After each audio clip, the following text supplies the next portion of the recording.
Welcome to segment 3 of Citizens Forum, being filmed on Tuesday, August the 11th. I'd like to thank again the volunteer crew and the Shaw staff that makes this program happen every week.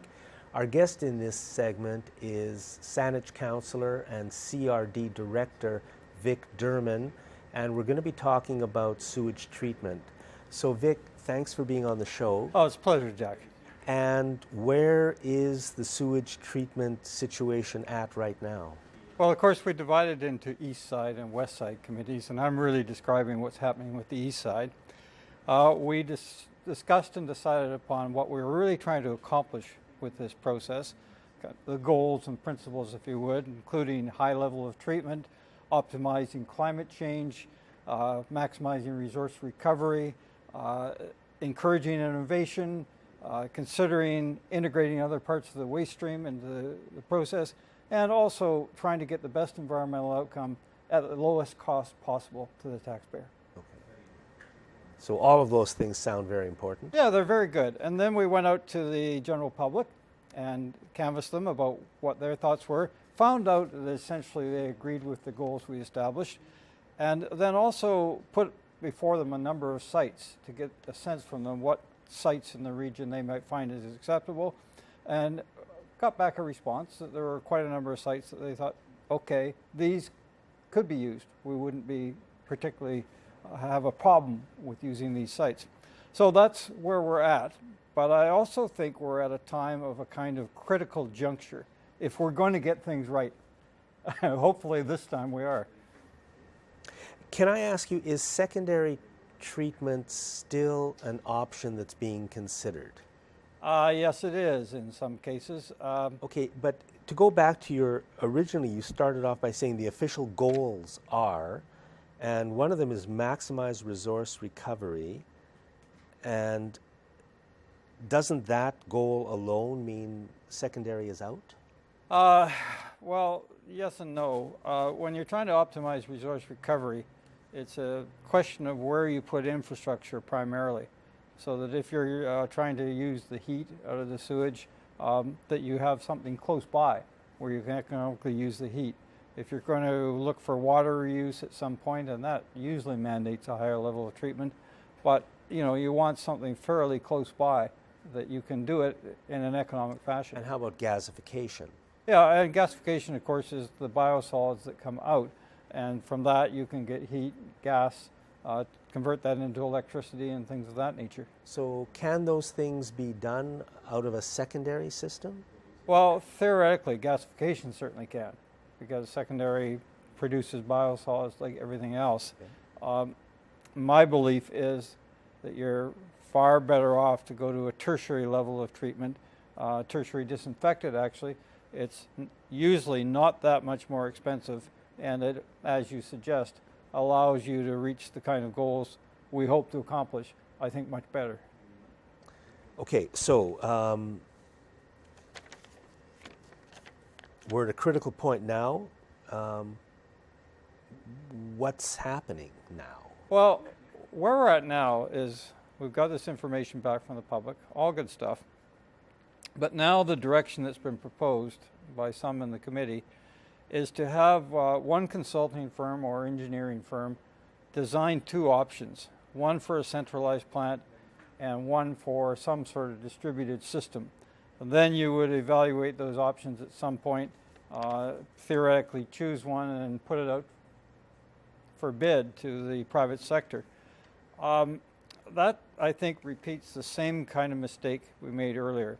And in the prior project, of course, which failed over McLaughlin Point, one of the big mistakes we did was to limit the scope of investigation very, very early into what was possible, what's out there. So you're saying that by now this isn't a done deal yet.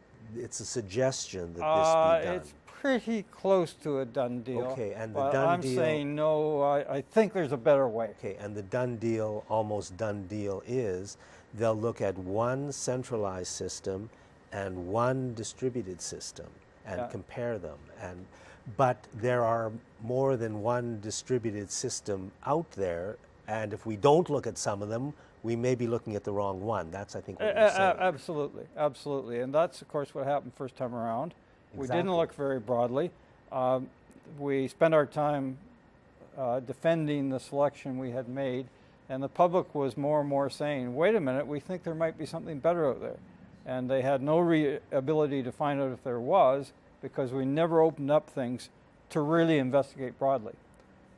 If we have a single firm, even two firms if we did that, designing and so forth, they might happen to design the very best thing possible, and they might not. How do you end up with the best product? It's impossible to answer, because you haven't canvassed that private sector really broadly, and you don't know. So let me get this straight again. The CRD is considering hiring a consulting firm to give them an idea of... Consulting firm, engineering firm, yeah. Right. Either one central plant or one distributed system. You're saying, why doesn't the CRD have submissions from a dozen different distributed systems? Oh, a dozen or more. Or more. You know, the best Why way... lock all the other ideas? Because that's exactly what happened the first time around. Exactly what happened. And the problem is the expertise doesn't lie with one or two firms. The expertise is spread out broadly in the private sector. Some of it very new, some of it very innovative. So what I would suggest is you take your goals that you have and you make them into a very high level, what's called request for expressions of interest. And simply send out to industry and essentially saying this: here's what we want to accomplish. What's your best answer to doing it? How would you provide the best results for the things we want to do? Then they send them back. You'll probably get some that are, let's put it in rockets and send it to Mars, kind of ridiculous things. And you also probably get some very, very good ones. So you then fairly quickly whittle down the best to the best 3 or 5, work from there, and ultimately you come up with a project that you put out for bid. Now, you can safely say to the public at that point, look, we really did open the door to let the best and brightest ideas in. We're confident that what we have is the best of the best, and that you will get the best value for money and the best outcomes that we can possibly achieve. Why wouldn't you do that? And that's exactly the question that we, the citizens of the CRD, should all be asking. Why wouldn't you do that? And yet, absolutely. It seems like we're not going to do it. And really, from you and from a guest on the show last week is the first I've really heard that these things are happening. I mean, the public is not getting the impression that it's going to be only 2 systems, only 2 options, which is important, especially in what we keep getting told is a democratic process. Where is it? But what's out there could be absolutely amazing. We already had a presentation from one company who suggested they would integrate other parts of the waste stream into the gasifier. So they would not only just have the solids from the sewage, they'd also put in kitchen scraps, and they'd also put in a good deal of the solid material that ends up going out to Heartland and going into Heartland, and make use of that. The advantages of that potentially, if it is accurate, are just astounding.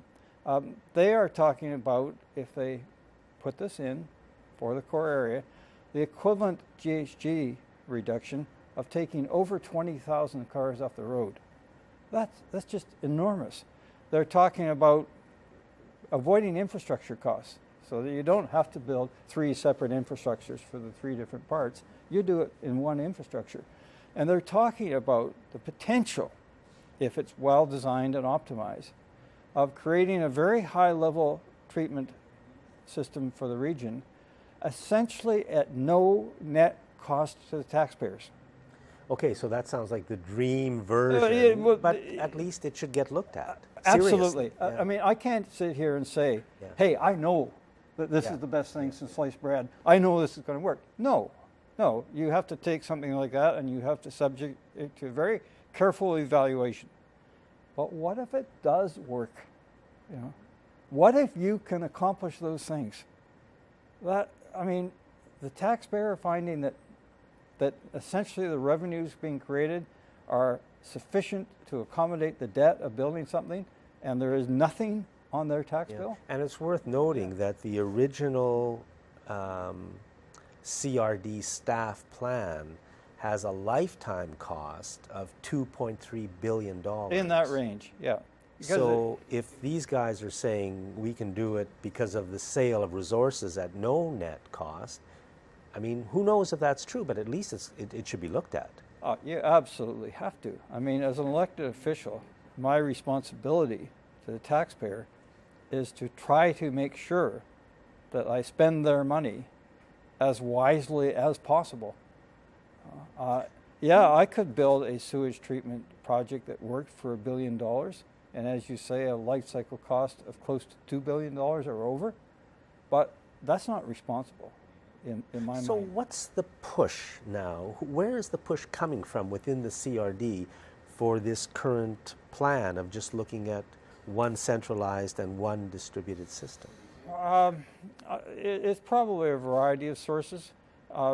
When we reinstituted a West Side Committee and East Side Committee, there was pressure on to get this done quickly and to make sure that you did it in a time frame that wouldn't lose federal and provincial funding and things of that nature. And a plan was kind of cobbled together very quickly. Some have described the process as designing the airplane as you're flying it through the skies, which is not all that inaccurate, but also not that good. And we just went off in a rush, especially the East Side, because we started a number of months later than the West Side. This proposal Vic, I'm afraid we're out of time. We'll have to take it up again next time. Absolutely. So, Vic, thank you very much. Thank you very much pleasure. for the good work you've done on this issue. And everybody, please keep your eyes wide open on this. It's a huge project, and thank you for watching this segment of Citizens Forum.